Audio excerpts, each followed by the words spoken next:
Buenos días chicos. El día de hoy vamos a hablar un poco sobre el teatro griego, ¿no? Nos vamos a concentrar en la tragedia, vamos a hablar un poco de sus orígenes, sus características y qué es aquello que lo distingue de otros fenómenos, otros procesos, otros géneros literarios, ¿no? Primero, algo que se debe mencionar sobre la tragedia griega o sobre el teatro en general es el valor social que tiene. Hay que entender que la tragedia griega representa uno de los puntos más altos de la cultura griega.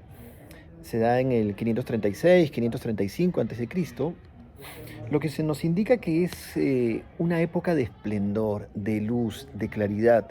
Es una época en la que Atenas encuentra una fortaleza en sus grandes pensadores, ¿no? Vamos a encontrar entre ellos a uno de los más importantes, Aristóteles, quien va a realizar uno de los tratados más relevantes de la teoría literaria hasta el día de hoy, ¿no? Que es la Poética de Aristóteles. Importante sobre la tragedia, esto que veníamos conversando sobre ser un fenómeno social. Hay que entender que a diferencia de otras instancias, otros momentos, otros tiempos del quehacer poético griego, entendamos poético como toda creación, ¿no? Poesía viene de la palabra poiesis, que es básicamente crear. Todo lo que sea una creación es poesía. Por eso el título del nombre de este libro exotérico de Aristóteles, ¿no? La poética. Entendamos, pues, que a diferencia de otras corrientes, otros estilos, otros formatos, otras tradiciones literarias, el teatro es un fenómeno colectivo, no es un fenómeno individual. Si bien es cierto, ya la tradición oral de las primeras etapas de la literatura griega nos permitían reunir o aglomerar a un conjunto de personas en torno a una narración oral, es recién en el teatro cuando vemos un nivel de producción, de acercamiento a lo cotidiano, a la vida diaria. En Atenas no se hacía una obra de teatro al año. Estamos hablando de cerca de 2, 3 festivales que conglomeraban un conjunto de gente trabajando para la producción de este evento. Como cuando se hace un concierto el día de hoy, uno puede encontrarse el sonidista, el director de cámaras, el que ve la taquilla, el tema de precios. Hay todo un aparato de producción detrás. Y estas características se juntaban en el teatro griego. Hay que entender que este fenómeno no sería posible si no hablamos de una sociedad en alto grado de desarrollo. Entonces, entendamos pues que el teatro griego marca un hito en la teoría, en el conocimiento, en el acercamiento a las artes griegas. Hegel, por eso, no duda en calificar al teatro griego como el punto máximo del esplendor del pensamiento griego de esa época, ¿no? Es importante. Pero bueno, vamos a entrar ahora a lo que es propiamente la tragedia en sí, que es uno de las especies particulares en las que se desarrolla el teatro, ¿no? La dramática, por así decirlo. Son tres especies tradicionalmente, según lo clasificó el neoclasicismo, ¿no? Teníamos la tragedia, teníamos el drama y teníamos la comedia, ¿no? El drama recién surgido muchos siglos después, pero nos vamos a concentrar el día de hoy en la tragedia, es lo que nos importa. ¿Y qué mejor manera de acercarnos a la tragedia sino es a partir de este tratado, de este escrito de Aristóteles en el que aborda las características de este fenómeno? Aristóteles, al hablar de la tragedia, menciona y dice, ¿no? Es pues la tragedia imitación de una acción esforzada. Vamos a quedarnos ahí un momento. Imitación de una acción esforzada. Para empezar, la tragedia es mímesis. Esa es una de las características. Mímesis es imitación, reconstrucción de la realidad, ¿no? Como la entendemos. Entonces, imitación de una acción esforzada. Nos quedamos ahora con acción esforzada. La tragedia no imita personas. La tragedia no imita vidas. La tragedia no imita a Roberto, no imita a Juan, no mimetiza a Sofía. No, no, la tragedia lo que hace es imitar acciones. Las acciones luego me permitirán conocer la predisposición, las características, la naturaleza de las personas, pero no es su objetivo imitar personas, imita acciones. Por eso la tragedia siempre va a estar muy vinculada al verbo. ¿no? Vengar, encarcelar, someter a la justicia, eh, escapar, liberarse, etcétera, etcétera, etcétera. Ah, ya, está bien. La tragedia siempre va a estar vinculada, el teatro en general va a estar vinculado siempre a un verbo, a un hacer, no un decir. Estamos hablando de un hacer. Es una característica propia que hasta el día de hoy, por eso es tan importante la poética de Aristóteles, porque nos deja un legado amplio y muchas cosas sobre las cuales discutir. Pero no es una acción cualquiera. Según Aristóteles es pues la tragedia una imitación de acción esforzada. ¿Y a qué me refiero con esforzada? La tragedia no trata temas baladíes, temas inanes, temas que no sean relevantes para esta sociedad, para esta gran masa, para este colectivo de personas que forman parte de la tragedia, tanto a nivel de producción como a nivel de recepción, ¿no? Tengamos en cuenta que el público, la tragedia griega se daba en grandes teatros, grandes escenarios, en un fenómeno popular, social. Entonces, es una acción esforzada. No podría, pues, ser una acción de un héroe trágico dormir. No podría ser, pues, la acción de un héroe trágico comer. No son acciones sencillas, son acciones esforzadas, esmeradas, complejas, es decir, que presenten cierto grado de dificultad.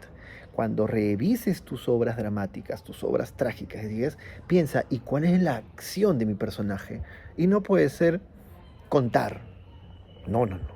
No podría ser. Tendría que ser algo como en Hamlet, pongamos, vengar la muerte de su padre, el rey. ¿Parece una acción sencilla? No, ¿y por qué no podrá ser sencilla? Porque tiene un conjunto de obstáculos, tiene un conjunto de eventos que van a hacer irrealizable esa acción. Por eso es una acción esforzada, que cueste, que se problematice, ¿no? Que tenga obstáculos naturales, que tenga fuerzas en pugna, voluntades, gente que me impida realizar mi acción. ¿Y cuál es mi acción? Pues vengar la muerte de mi padre. Entonces, hasta ahí la definición de la tragedia de Aristóteles nos presenta un abanico de posibilidades. Después la tragedia, la imitación, mímesis. Esto implica muchas cosas, ¿no? ¿Qué es imitar la realidad? ¿La imito tal cual? ¿La realidad existe? Ya nos vamos a meter en un tema platónico sobre si la realidad es necesariamente la realidad o si es simplemente la imitación del mundo de las ideas. Pero bueno, es la imitación de una acción esforzada y completa. La tragedia no puede hacer lo que hacen hoy día las sagas, ¿no? Que con el afán de generar más público, cortan la historia a sabiendas de que se vendrá una segunda. Después la tragedia de imitación de una acción esforzada y completa, de cierta amplitud y en lenguaje sazonado. Es la primera vez que se emplea el término de sazonar, ¿no? El lenguaje sazonado. Quiere decir que Aristóteles presupone la existencia de un lenguaje propiamente literario y un lenguaje cotidiano. No es un lenguaje cualquiera. Las tragedias no se expresan en un lenguaje común por una sencilla razón. Porque básicamente no es un lenguaje común porque los personajes no son comunes. En la tragedia los personajes deben ser gente noble. Es una característica de la tragedia la nobleza. Los héroes trágicos son gente noble. Hablamos de su ascendencia, sus características, sus particularidades y su conducta. Luego dice, es una acción esforzada y completa de cierta amplitud en lenguaje sazonado, lenguaje literario, especial, particular, noble, separada cada una de las especies o aderezos en las distintas partes, actuando los personajes y no mediante el relato. Nuevamente, la acción. No es el objetivo de una tragedia concentrarnos en lo que se dice, sino en lo que se hace. Ojo con la palabra aderezos, ¿no? Ordenados los aderezos. Aristóteles va a utilizar el término aderezos muchas veces para referirse a lo que son los elementos constituyentes de un todo, ¿no? Y que mediante la compasión y el temor lleva a cabo la purgación, catarsis. Entonces, vamos a entender que la catarsis es el objetivo planteado por Aristóteles para toda tragedia. ¿Y qué es la catarsis? La purificación del alma, es un poquito la curación de males, pero males espirituales, males hoy día serían propios de la psicología, ¿no? Afectaciones espirituales que atormentan la mente, las ideas, el pensamiento, que finalmente es el motor de toda comunidad. Por eso la tragedia es, por sobre todas las cosas, un fenómeno social, recordemos esto. Pero ¿cómo se logra la catarsis, la purificación del alma? Mediante la compasión o el temor. Y cómo uno se compadece de sus similares, por eso los personajes deben ser semejantes a la realidad. Y mediante el temor, temor a la magnificencia de las circunstancias o del destino. Simplemente me he detenido un poco para revisar cada uno de los elementos que ya Aristóteles supo seleccionar para definir la tragedia.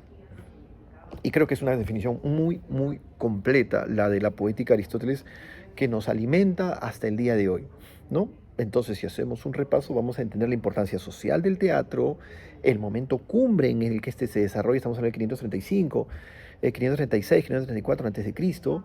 Vamos a entender también sus orígenes. La tragedia está muy vinculada a lo religioso. Sin lo religioso, la concepción de lo divino, no podemos pues entender la tragedia, porque uno de lo que ya les había hablado, ¿se acuerdan? Obstáculos, fuerzas en pugna que he mencionado, se dan a partir de los dioses y yo, la voluntad divina y la voluntad humana. Es un momento cumbre también para la filosofía griega, porque estamos en esta discusión, ¿cuánto interviene lo divino en lo humano? Recordemos que para la épica, en el periodo arcaico de la literatura griega, cuando inicia la Ilíada de Homero, Homero inicia diciendo: oh musas, ayúdenme pues a contar la historia del poderoso Aquiles. Pide ayuda a las musas, tal como si la historia no fuera suya.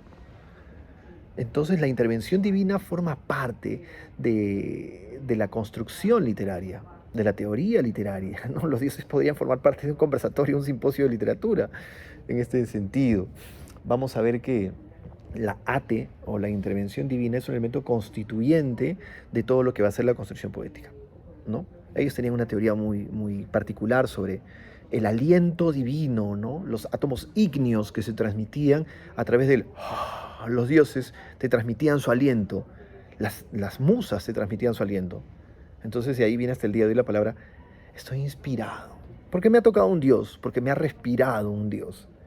Y bueno, vamos a ver entonces cómo el teatro llega a romper todo esto y viene a producirse un fenómeno básicamente colectivo, social, tanto en la realización como en la organización. Y algunos dirían que Aristóteles planteaba esta famosa literariedad, que es lo que define a la literatura como literatura y no como otras cosas, en el pueblo. Será literatura aquello que la sociedad considere como literatura, ¿no? Cuando nos preguntamos, oye, ¿pero por qué algo es literatura? Porque la gente así lo considera y el autor así lo hizo. Este es el primer video sobre la tragedia, su definición y un poquito sus orígenes, ¿no?